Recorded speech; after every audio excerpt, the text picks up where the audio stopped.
Olá, Mateus 16, 18, 19, Jesus diz algo muito forte a Pedro, né? Tu és Pedro, sobre esta pedra edificarei a minha igreja, e diz, dar-te-ei as chaves, o que ligares na terra será ligado no céu.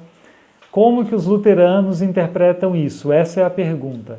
Esse texto estaria mostrando Jesus instituindo o papado, a autoridade de um homem específico sobre toda a igreja, de uma figura específica sobre toda a igreja, ou não? É claro que os luteranos vão dizer que não, mas a questão é como se interpreta então isso, né? Eu recorro a uma interpretação que nos foi legada pelos reformadores, que está contida no Tratado sobre o Poder e Primado do Papa, um texto que está presente no livro de Concórdia e que é da Pena de Melanchthon. O Tratado sobre o Poder e o Primado do Papa é de 1537. Não é o primeiro texto em que essa questão é abordada, obviamente que não. Em 1520, Lutero já tinha escrito um tratado contra o papado também. E nesse tratado de 1520 a gente já encontra algo que vai estar aqui na interpretação de Melanchthon.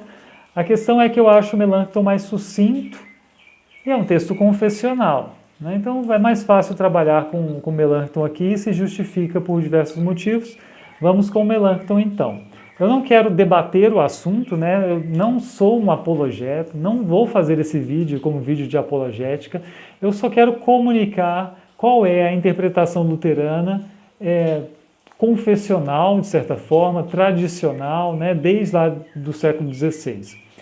Então, a primeira coisa que Melanchthon observa é que essa conversa não é originalmente entre Jesus e Pedro. É uma conversa que começa com uma pergunta de Jesus dirigida a todos os discípulos. E vós, quem dizeis que eu sou? Pedro vai tomar a palavra como um representante dos discípulos, como aquele porta-voz que responde, tu és o Cristo, Filho do Deus vivo.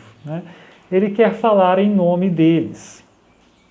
Então Melanchthon diz assim, olha, então já percebamos que isso que Jesus diz a Pedro é porque Pedro respondeu, mas ele está dizendo a Pedro como representante também do grupo, já que Pedro fala como representante deles. Ele vai ter mais provas disso, e a prova é melhor do que essa, me parece até o argumento, porque ele diz assim, olha, aqui ele diz o que ligares na terra será ligado. E pode parecer que é específico, é tu, segunda pessoa do singular. Mas em Mateus 18, Jesus diz coisa semelhante, ou a mesma coisa, na verdade, ao grupo como um todo. Ele usa vós, o que ligardes na terra será ligado no céu. E em João, também, capítulo 20, ele diz ao grupo como um todo, e não a Pedro especificamente, que a quem eles perdoassem os pecados seriam perdoados. Não diz a Pedro, não usa a segunda pessoa do singular, mas a segunda pessoa do plural.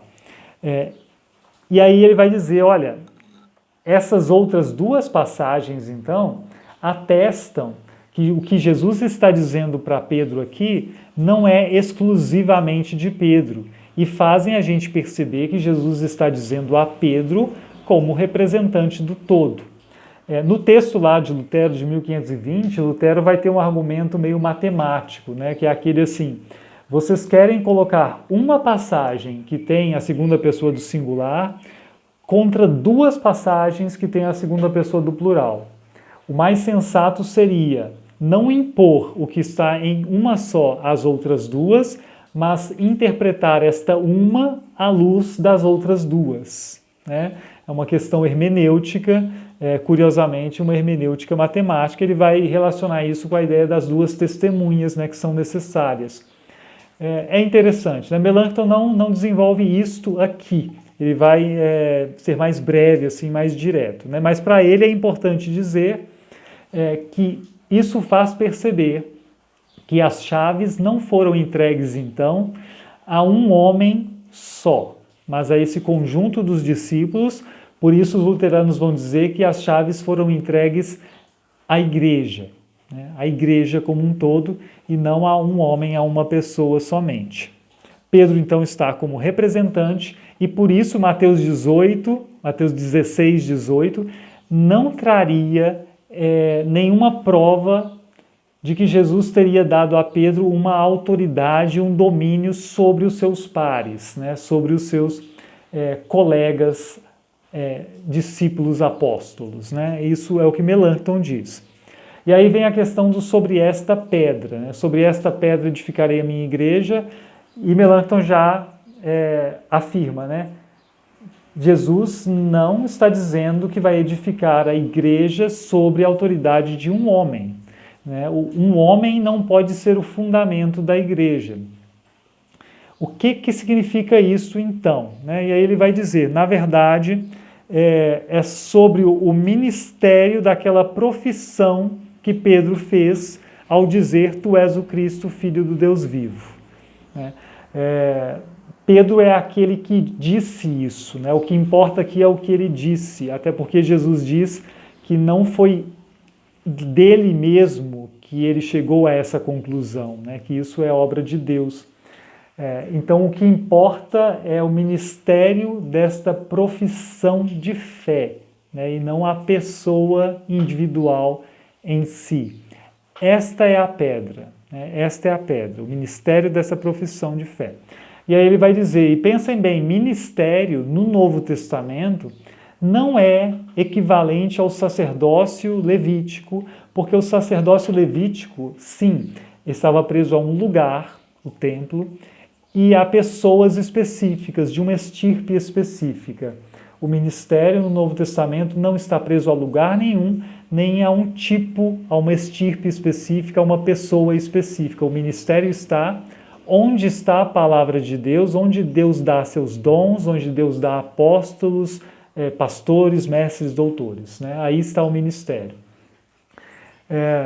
Veja então que descentraliza, né? Descentraliza isso tudo na interpretação.